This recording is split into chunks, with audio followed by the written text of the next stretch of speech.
Alhamdulillah patut kita syukuri Bapak Kelebun harus silakan nanti kolom Bagi Bapak Kelebun tak agung untuk sebutkan bisa maksimum.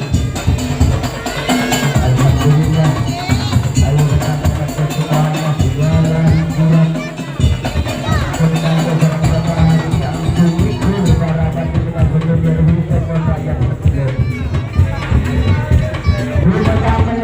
Harus jalur bahasa Aceh. Apa sapi ya Bapak Kelebun harus berikut terus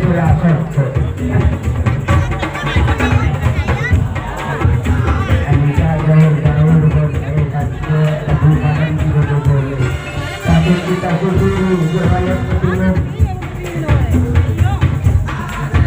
untuk menuntut sebesar tidak terjadi dalam resmi bagi Bapak Kelebun kita ke timur. Ngambung lebar. Sudah diselesaikan, alhamdulillah. Bersama sama jalan sudah diperbaiki dengan sebaik mungkin. Selamat